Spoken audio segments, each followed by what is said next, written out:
नमस्कार.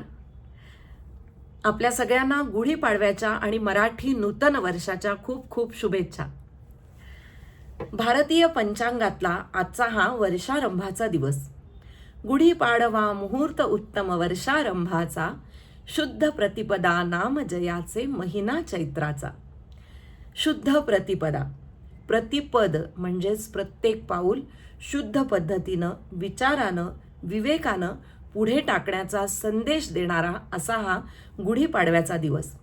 प्रगतीचा, परिवर्तनाचा असा हा गुढीपाडवा.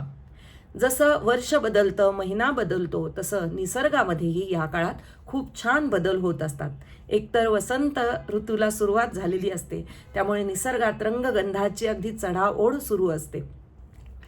जुनी जीर्ण पालवी त्याचा त्याग करून सृष्टी पुन्हा एकदा नव्यानं पालवण्यासाठी सज्ज झालेली असते. तसंच आपल्या सगळ्यांना माहिती आहे, पण तरीही आजपासून चैत्र नवरात्र सुरू होतं, ज्याला आपण राम नवरात्र असंही म्हणतो. आजपासून ते रामनवमीपर्यंतचा असा हा काळ जो आहे तो अतिशय पवित्र, पावन असा काळ आहे. ठिकठिकाणी अनेक उत्सव असतात, कार्यक्रम सुरू असतात. असा हा उत्साहाचा असा सगळा काळ असतो. कारण बघा ना, बाहेर सूर्य सुद्धा 16 कलांनी तापत असतो, त्यामुळे अर्थातच शरीर मनामध्ये एक वेगळा उत्साह संचारलेला असतो. गुढीपाडव्याला उंच उभवावी गुढी, गुढीपाडव्याला उंच उभवावी गुढी, कुळाची कीर्ती जावी दाही दिशा. फक्त आपल्याच कुळाची नाही, तर संपूर्ण भारत कुळाची, भारतवर्षाची कीर्ती अखिल विश्वामध्ये दुमदुमून जावो, अशीच प्रार्थना आपण आजच्या दिवशी श्रीरामचरणी करूया.